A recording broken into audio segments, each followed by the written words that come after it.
Daniel Cobb had 11 days before the bank reclaimed the tractor he had mortgaged his last savings account to buy, and 40 acres of dead Arizona soil that 3 generations of a local family had already failed to farm.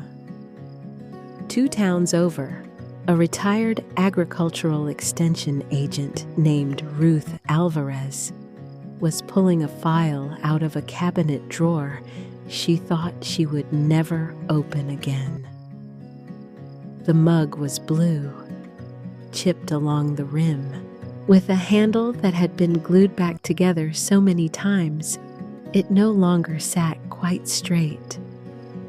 Daniel filled it with black coffee every morning at 5:40, standing on the cracked concrete slab that used to be someone's porch, and watched the light come up over land that nobody in Cross Hollow, Arizona would touch. He had learned in 2 months that the silence out here had a texture to it. No birds in the mesquite until well past sunrise. No dew, just heat that arrived early and stayed late, and dust that moved like it had somewhere to be. He was 40 years old, and he had come west with 1 truck, 4 boxes, and a folder of soil survey maps he'd bought for $11 from a county archive. 2 years earlier, he had been an accounts manager in Dayton, Ohio, married to a woman named Elena who taught middle school art and painted ceramics on Sunday afternoons in a community studio that smelled like wet clay and kiln smoke. She had made the mug the year they got married. Glazed it a blue she said reminded her of the Ohio River in October, and it had survived 3 moves, a flooded basement, and, eventually, her. The cancer had taken 14 months, start to finish, and after the funeral, Daniel had sold the house, quit the job, and driven until the land got cheap enough that a broken man with a modest severance check could buy 40 acres outright. Cross Hollow's parcel had been the cheapest in 3 counties. He hadn't asked why until it was already his. The mug was the only unbroken thing that had survived Elena, and he brought it out to the porch slab every morning the way some men carry a photograph. He didn't examine why. It simply belonged in his hand at sunrise, and the day didn't start until it was empty.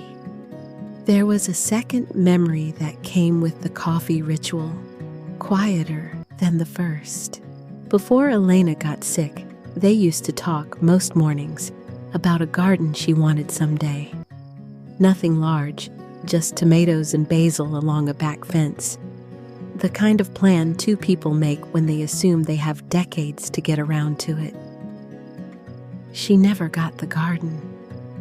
Daniel had never planted so much as a windowsill herb back in Dayton. Too busy, too comfortable, too certain there would be time later. Out here, alone on a rectangle of cracked Arizona dirt that nobody else wanted, some stubborn corner of him had decided, without ever quite saying it out loud, that this was the garden he owed her.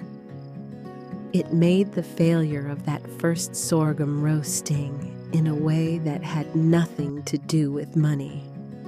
The land itself was a rectangle of pale, cracked earth the locals called Rourke Flat, after the family that had tried and failed to work it since the 1950s. 3 separate Rourke generations had planted alfalfa, then cotton, then nothing at all. And each generation had walked away poorer than the one before, muttering about drought that never seemed to end, even in years when the rest of the valley got rain. By the time Daniel arrived, the story had calcified into something closer to folklore than agriculture. People at the feed store didn't say, "bad soil." They said, "cursed ground." And they said it the way people say things they've stopped bothering to argue about. Daniel didn't believe in curses. He believed in soil pH and irrigation schedules and the $11 survey maps folded in his glove box. But belief, he was about to learn, doesn't clear a debt, and it doesn't make 40 acres of stubborn dirt produce a single green thing. That morning, mug in hand, he watched a truck he didn't recognize kick up dust on the county road, slow down at his gate, and then keep going, the way most vehicles did out here. Curious, cautious, and unwilling to stop. Whatever was coming for Rourke Flat, it wasn't going to arrive the way he expected. The bank had given him 90 days to show productive use of the land before the loan on his equipment came due in full, an old-fashioned covenant nobody had bothered to remove from the paperwork. 11 of those days were left. He had a tractor, 40 acres, and nothing growing in any of them. He'd tried, in his first month, the way any newcomer tries. He planted a modest test row of sorghum along the eastern edge, using the county extension's standard fertilizer blend, watering on the schedule printed on the seed packet. He'd read 4 different agricultural guides before he ever put a seed in the ground, underlining passages on Arizona clay soils, taking notes in a spiral notebook he kept in the truck's glove box next to the survey maps. It felt, for the first 2 weeks, like a plan that might actually hold. 3 weeks in, the sorghum came up pale and stunted, yellowing at the tips exactly the way he later learned. Every crop on Rourke Flat had yellowed for 70 years. He drove into town for answers and found only shrugs, and one gas station clerk, an older man named Hollis Pruitt, who told him flatly that the land didn't want to be farmed and that he ought to sell it back to whoever was fool enough to buy it from him. Daniel asked, reasonably, whether anyone had ever actually tested the soil, rather than simply walking away from it. Pruitt shrugged again, as if the question had never once occurred to him in 60-some years of living 2 miles from the property. At the Cross Hollow feed store, the owner, a heavy-set woman named Marge Delgado, wouldn't even sell Daniel a second round of fertilizer without warning him first. "Rourke land eats money," she said, ringing up his bags with visible reluctance. "Ask anyone who's tried it. 3 families, 3 failures, and not one of them was stupid. You're not smarter than the Rourkes were." She wasn't unkind about it. She seemed, if anything, sorry for him, the way people are sorry for someone who hasn't yet learned a lesson they already know by heart. He kept planting anyway, because 11 days is not enough time to start over somewhere else. And because some stubborn, grieving part of him needed this piece of ugly, unwanted ground to prove it could still hold something living. The second test row failed faster than the first. By day 7 of his countdown, half his budget for the season was already gone into seed and fertilizer that had done nothing but confirm what Cross Hollow already believed. The talk in town sharpened from curiosity into open concern. At the diner, a waitress warned him, half joking and half not, that the Rourke land had taken more than crops over the decades. That old man Rourke himself had died out there of a heart attack at 51, alone in a field that wouldn't grow him so much as a weed worth harvesting. Daniel didn't put much stock in that kind of talk, but he noticed how consistently it came up, unprompted, from people who had no reason to invent it. A pattern repeating across 3 generations wasn't proof of a curse, but it wasn't nothing either. That night, back at the house, he called his sister Karen in Ohio, mostly because he needed to hear a voice that didn't already have an opinion about Rourke Flat. Karen had never fully understood why he'd left Dayton, and she asked him now, gently, whether it was really the land he was fighting for, or whether he'd simply picked the hardest possible thing to fix because it was easier than sitting still with everything he'd lost. He didn't have a good answer for her that night. He wrote her question down in the same spiral notebook where he kept his soil notes in the margin and didn't look at it again for weeks. A second obstacle arrived in a different shape.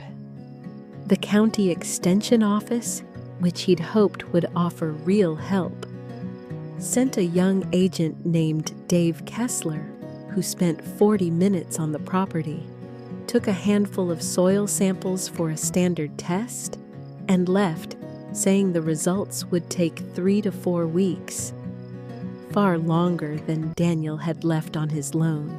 Kessler was polite but non-committal, the kind of government courtesy that promises nothing and delivers less. "Lot of land out here just isn't productive," he said, packing his kit back into his truck. "Sometimes it's not about what you do. Sometimes it's just the ground." He drove off without much conviction that anyone would hear from him again soon. A phone call from the bank added its own pressure that same week. The loan officer, a brisk woman named Patricia Nunes, who Daniel had never met in person, called simply to confirm the covenant deadline and to ask, almost as an afterthought, whether he had any documentation of productive use she could add to the file before the 90-day window closed. He had nothing to send her. No yield, no growth, nothing but a folder of soil maps and 2 rows of yellowed sorghum he wasn't proud to describe over the phone. She was polite about it, professionally so, but she made it clear, without saying it outright, that the bank's patience wasn't a matter of kindness. It was a matter of paperwork, and paperwork didn't bend for sympathy. A different kind of obstacle arrived 2 days later, in the shape of a neighboring rancher named Walt Bishop, who drove up unannounced and stood at Daniel's fence line for a long while before saying anything at all. Walt's father had leased equipment to the last Rourke to try the land back in the early 90s and had never been paid for 8 months of tractor time because the harvest that year had come in worthless. Walt wasn't hostile exactly, but he was direct in a way Daniel hadn't encountered yet in Cross Hollow. "I'm not telling you what to do with your money," Walt said. "I'm telling you what it cost my father, and he was smarter with dirt than either one of us." He left without asking for anything, which somehow made the warning land harder than Hollis Pruitt's ever had. Around that same time, Daniel made the mistake of going to the Cross Hollow community potluck at the small church hall, mostly out of loneliness rather than any real hope of making friends. He hadn't been in a room with more than 3 people at once since he'd left Ohio, and he found the noise almost disorienting. Someone introduced him, and within minutes, half the hall seemed to know exactly who he was and exactly what he'd bought. An older woman he'd never met told him, with the casual certainty of someone repeating a recipe, that the Rourke curse had started with a broken promise between 2 founding families back before the Depression, and that nothing planted on that ground had ever been allowed to finish what it started. A man near the dessert table added, half laughing, that maybe the curse would finally take a break now that a stranger with no history in the valley was the one standing on it? Daniel smiled and nodded because it seemed easier than arguing. But he left before dessert was served and drove home in the dark, turning the phrase over in his head. No history in the valley? Wondering if that was exactly why the land had let him buy it so cheap in the first place, or whether he was starting to think in the same folklore terms as everyone else. On the 8th night, unable to sleep, Daniel walked the property line with a flashlight, more out of restlessness than purpose, and found, half buried near the old fence post at the northeast corner, a rusted metal box that must have belonged to one of the Rourkes. Inside, water-damaged and barely legible, were pages of a handwritten farming log dating back to 1958. Irrigation notes, crop attempts, and a single underlined line near the final entries. Tried everything. Ground won't take. God help whoever's next. He sat with the flashlight beam on that sentence longer than he meant to. He didn't know it yet, but 40 miles north, in a modest brick house in the town of Bellamy Springs, a retired county agricultural extension agent named Ruth Alvarez had just opened a filing cabinet in her garage that she hadn't touched in 11 years. Her son had mentioned over Sunday dinner hearing about a newcomer trying to farm that old Rourke place out in Cross Hollow, and something about the name had snagged in Ruth's memory like a splinter she couldn't quite locate. She had worked cases across 4 counties for 31 years before retiring. And somewhere in that cabinet, she was almost certain, sat a soil survey she had personally overseen decades earlier, one the county had filed, and then, for reasons she'd never fully understood, quietly shelved. It took her most of an evening to find it, sorting through decades of manila folders gone soft with age, coffee stains and staple rust marking years she barely remembered living through.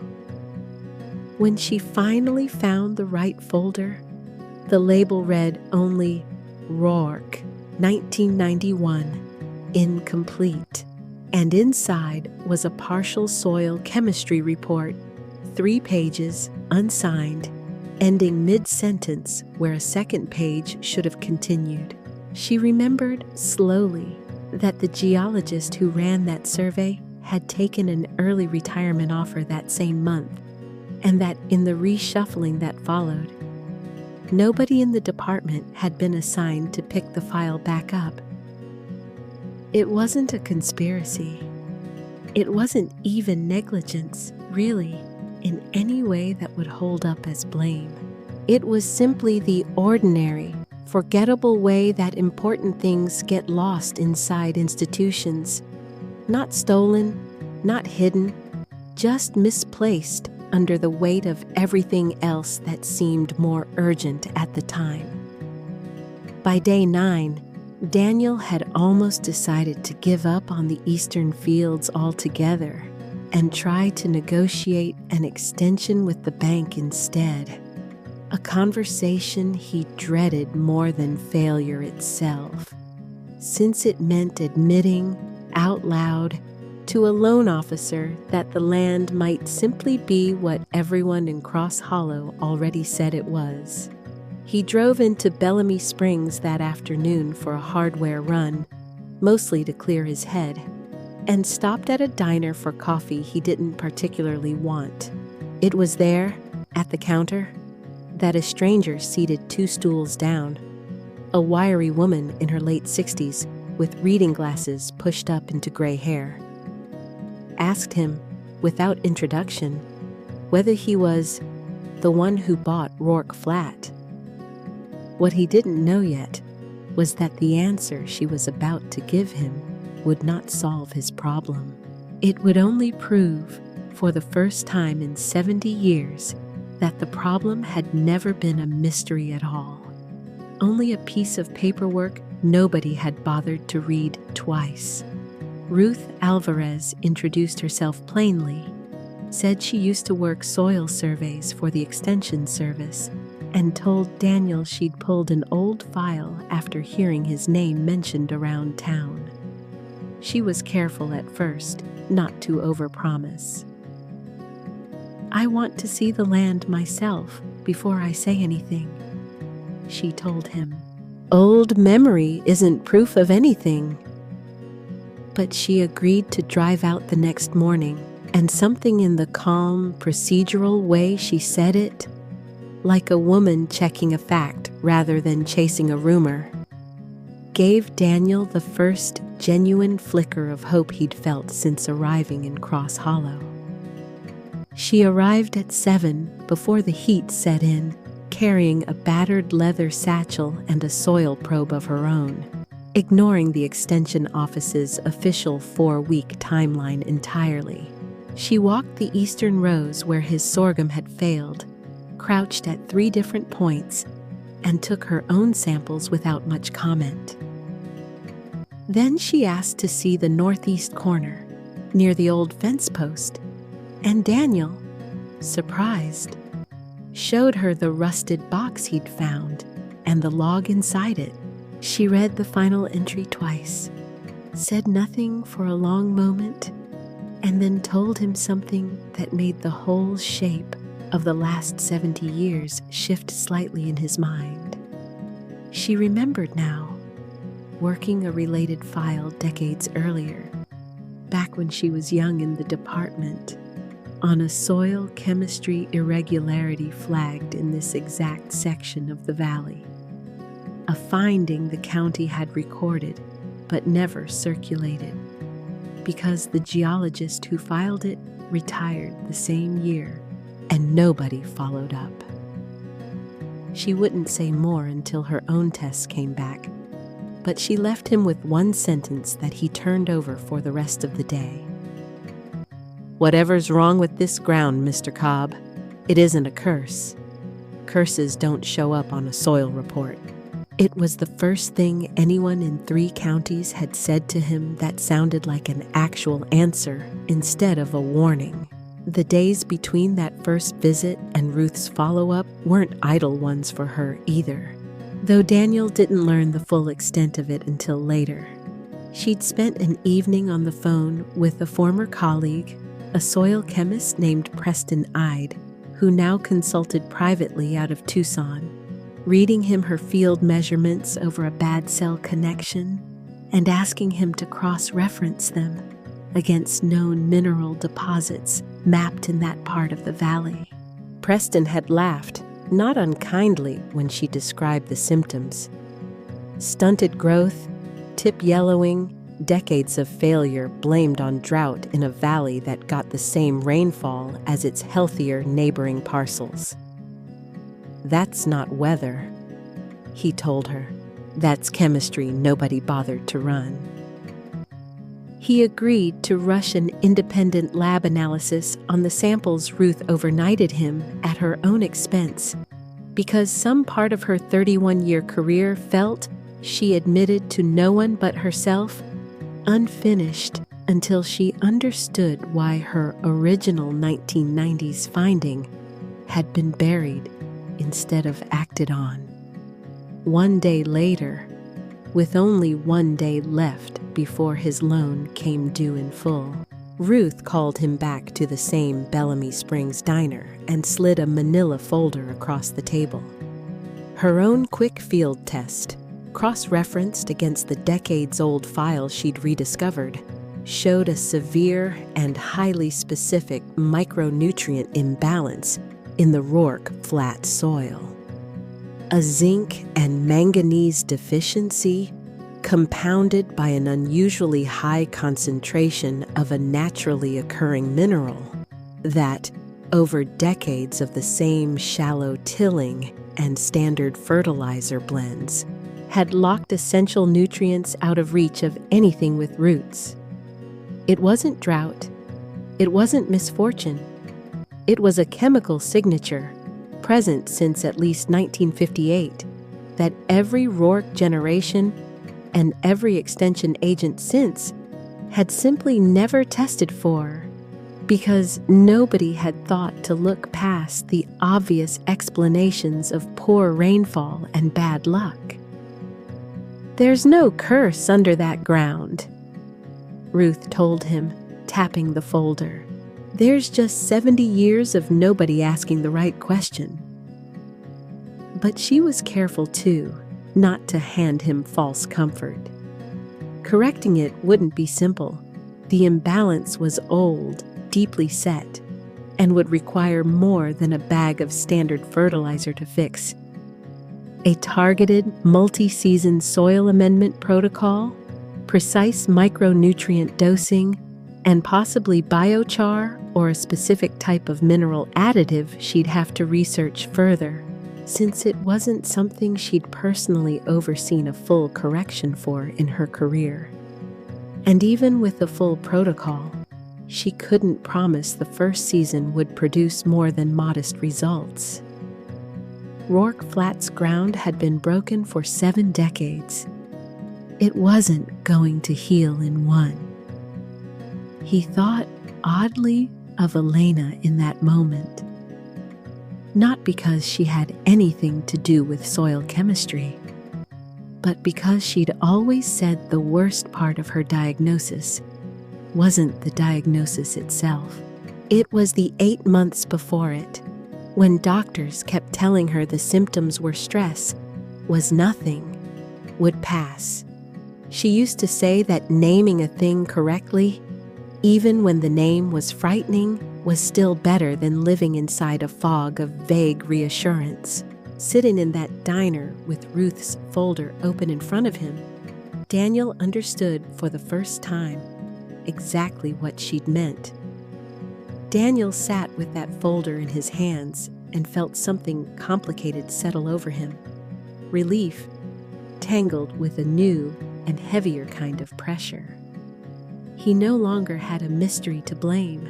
He had a fixable, documented scientific problem, and precisely 1 season, with his loan now due in 48 hours, to decide whether he even had time to attempt fixing it before the bank made the decision for him.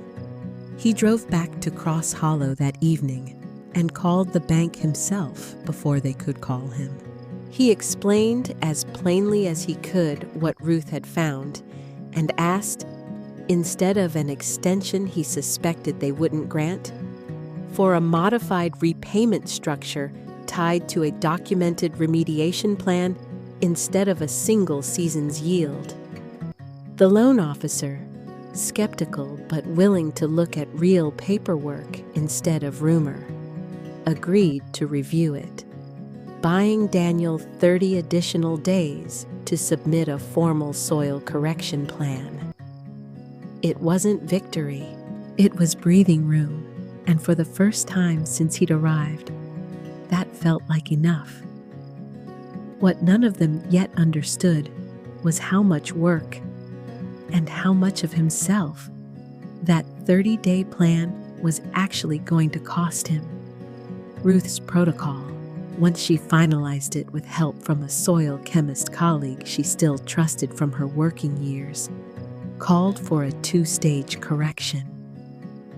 First, a targeted mineral amendment to unlock the nutrients already trapped in the soil, and second, a slow, chelated micronutrient application designed to rebuild what decades of standard fertilizer had never addressed. It required precision Daniel had never needed in his old accounting job. Exact pH readings at 6 different points across the field, amendment measured to the ounce, irrigation timed around a schedule that had nothing to do with instinct and everything to do with chemistry he was only beginning to understand. His first attempt at applying the amendment went wrong almost immediately. He miscalculated the application rate on the western third of the field, overcorrecting in a way that spiked the soil's pH too high and risked locking out a different set of nutrients entirely. Ruth, when he called her in a mild panic, didn't scold him. She simply walked him back through the math over the phone, twice, until he understood not just what had gone wrong, but why, and had him flush the affected section with measured irrigation to bring the balance back down before any real damage set in. It cost him 4 days he didn't feel he had, and a fair amount of his remaining confidence. A separate complication surfaced before he'd even finished correcting the pH mistake. The specific chelated micronutrient blend Ruth's colleague had specified was back-ordered at every regional supplier, with a 6-week wait Daniel didn't have. Rather than substitute a lesser product and risk repeating the exact error the Rourkes had made for decades, he spent 2 full days driving to 3 different counties, finally locating a smaller agricultural supply company willing to special order a partial batch overnight at a price that ate nearly a third of what little budget he had left. It was not a dramatic decision. It was simply the difference between doing the correction properly and doing it the way that was cheap and familiar, and Daniel, for reasons he didn't fully examine, wasn't willing to make the second choice. The second stage of correction meant Daniel effectively becoming a student again at 40 years old, something he hadn't expected and, if he was honest, hadn't wanted. He drove to Bellamy Springs twice that week for informal lessons from Ruth on reading a soil test properly, on recognizing the visual signs of micronutrient recovery in young plant tissue, on the patience required to trust a slow chemical process over the instinct to intervene too soon. He had spent 2 years since Elena's death, moving through his life on autopilot, doing only what was necessary to survive each day. Learning something this deliberately, this carefully, for a piece of ground that had nothing sentimental about it, was the first thing that had asked real effort of him since the funeral. He called Karen that week too, mostly to tell her about the pH mistake and the money he'd spent fixing it, and found himself finally answering the question she'd asked him weeks earlier. He told her he wasn't fixing the land because it was hard. He was fixing it because it was the first thing since Elena's funeral that had let him actually do something with his grief instead of just carrying it around. Karen didn't say much back. She didn't need to.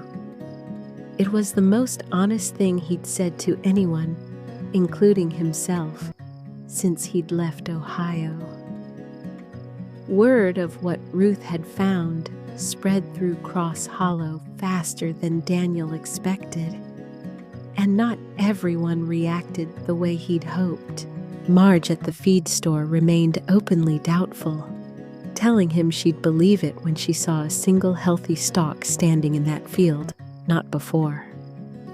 Hollis Pruitt, the gas station clerk, was blunter still, telling a group of regulars within Daniel's earshot that some fancy woman with a folder wasn't going to undo what 3 Rourke generations had already proven. Daniel found, to his own surprise, that the skepticism didn't discourage him the way it once had. It sharpened something in him instead.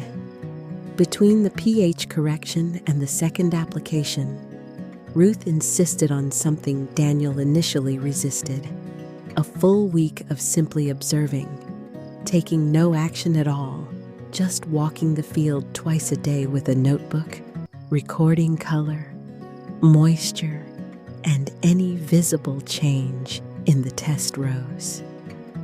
He'd spent his whole life, first as an accountant and then as a man drowning in grief, solving problems by doing more, faster. Ruth's insistence on patience felt at first like wasted time he couldn't afford with his deadline closing in. But by the fourth day of simply watching, he noticed something he would have missed rushing past it. A faint, uneven greening pattern along the edges of the corrected section, invisible unless you were looking closely and often enough to notice the difference from one morning to the next. It wasn't a result yet. It was the first sign that the chemistry underneath was finally beginning to shift. His second application of the corrected mineral blend, 3 weeks into the process, showed the first real sign of change: a test row of drought-tolerant beans, planted as a low-risk pilot crop, rather than his original sorghum, came up green and even, without the yellowing that had doomed every previous attempt on this land. It wasn't proof of anything long-term yet, but it was the first living, healthy thing Rourke Flat had grown in longer than anyone could confirm. He stood at the edge of that row longer than he needed to, coffee mug in hand, feeling something loosen in his chest that had been tight since the day he buried his wife. A smaller, more mundane setback arrived in between. The sprayer attachment he'd borrowed from Walt Bishop for even distribution of the mineral amendment jammed twice during application, forcing Daniel to hand broadcast a full acre by hand on his knees in the heat to keep the correction schedule from slipping further behind. It wasn't the kind of crisis that made for a dramatic phone call to Ruth. It was simply hours of unglamorous, repetitive labor, the sort that never shows up in anyone's account of how a farm gets saved, but without which nothing gets saved at all. The relief didn't last uninterrupted.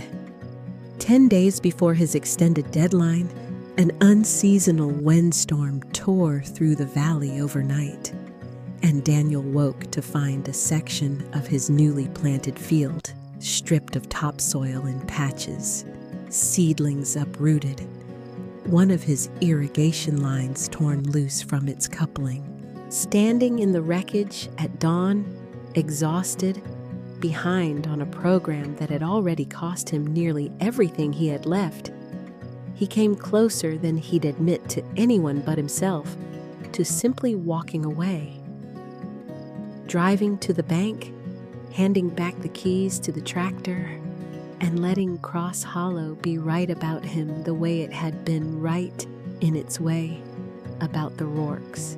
He sat on the porch slab that morning with the mug in his hands, empty, and thought seriously, for the first time since Elena died, about quitting something before it broke him completely. It was the mug, oddly, that stopped him. The sight of its glued handle, holding despite every reason it should have come apart years ago. He thought of Elena finishing it in that pottery studio, glaze still wet, laughing at how lopsided the handle had come out on her first attempt, and how she'd kept it anyway instead of throwing it out and starting over. He didn't need the memory to tell him anything mystical. He needed it to remind him, plainly, that broken things could still be useful if you were patient enough to keep fixing them instead of discarding them. He called Ruth that afternoon, not for another lesson, but simply to say he intended to keep going, and asked what needed to be repaired first. They rebuilt the irrigation line together over 2 days, replanted the damaged patches with seed Ruth sourced from a supplier 2 counties over, and adjusted the mineral schedule to account for the storm's disruption. It wasn't dramatic. It was mostly tedious, physical, exacting work. Repeated because the alternative was letting 7 decades of somebody else's failure become his own. By the end of his 30-day window, Daniel submitted his remediation plan and early yield data to the bank, along with Ruth's professional assessment and the loan officer, reviewing real soil chemistry instead of local legend for the first time in the file's history, approved a full season's extension. Harvest came 90 days after that windstorm. At the end of a season, Daniel had not been at all sure he would still be farming when it began. The bean pilot rose, expanded twice over the intervening months, came in at yields the county extension's own updated records would later confirm as some of the healthiest in that section of the valley. Not extraordinary by regional standards, but staggering by the standard of a field that had produced nothing worth harvesting in 70 years. Daniel walked the rows the morning of the harvest with the same mug in hand he'd carried every morning since he arrived, and for the first time since Elena's funeral. The coffee inside it had gone cold before he noticed, because he'd been too busy simply standing there, looking at something green and alive that he had, with real effort and real help, made possible. He called Karen from the middle of the field that morning, holding the phone with one hand and a fistful of bean pods with the other, and didn't manage much more than her name before his voice gave out on him. She didn't ask him to explain. She just stayed on the line while he stood there, quiet, in a field that had grown nothing at all a year earlier, and let him have the moment without trying to fill it with words. Marge at the feed store was the first in town to walk out to Rourke Flat herself, unannounced, to see the rows in person. She didn't apologize outright. That wasn't her way. But she bought Daniel's next season's fertilizer order at cost, which in Cross Hollow amounted to roughly the same thing. Hollis Pruitt said less, but stopped repeating the old stories at the gas station, which was its own quiet concession. Walt Bishop drove out a second time, this time bringing his own father along, a man in his 80s who hadn't set foot on Rourke Flat since the debt that never got repaid. The old man walked the bean rows slowly, said almost nothing, and before he left, told Daniel that his father, Walt's grandfather, who'd farmed the valley before any of them, used to say the ground out there drank wrong, without ever once thinking to ask a chemist what that might actually mean. Ruth Alvarez, for her part, finally agreed to let the county officially update its records on Rourke Flat, closing out a mystery that had sat unresolved in a filing cabinet for over a decade, simply because nobody had asked the right question at the right time. Patricia Nunes at the bank, reviewing the final documentation months later for the loan's standard closeout, added a note to the file that Daniel only heard about secondhand, that his case had prompted the branch to reconsider how it evaluated unproductive land covenants going forward, since the old assumption that failed land simply couldn't be fixed had cost the bank, and men like the Rourkes before him, more than anyone had ever bothered to calculate. What changed in Cross Hollow wasn't only the soil, it was the town's quiet, grudging admission that 3 generations of failure hadn't been the land's fault, or fate's, or anything as unaccountable as a curse. It had been a documented, correctable oversight that had simply never been corrected, because it was easier for 70 years to believe in bad luck than to keep asking questions. Daniel didn't gloat about it and didn't need to. He'd gotten what he actually came to Cross Hollow for, without entirely realizing it until it arrived. A piece of ground that had asked more of him than he thought he had left to give, and had given him, in return, a reason to get up at 5:40 every morning that had nothing to do with simply surviving the day. That winter, once the main harvest was in, and the corrected acreage had proven itself would hold through a second season, Daniel cleared a small plot behind the house. Nothing large, just a few raised rows near the porch slab, well outside the commercial fields. He planted tomatoes and basil, the exact combination Elena had described on all those Ohio mornings they'd never gotten around to acting on, and told no one in Cross Hollow why. Because it wasn't a story that needed an audience. It was simply a debt he'd finally found the ground and the patience to pay.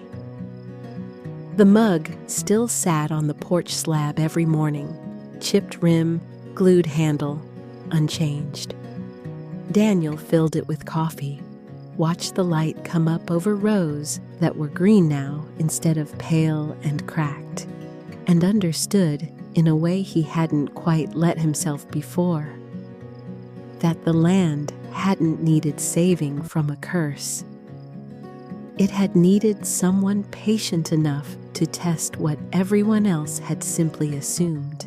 He had needed, it turned out, almost exactly the same thing.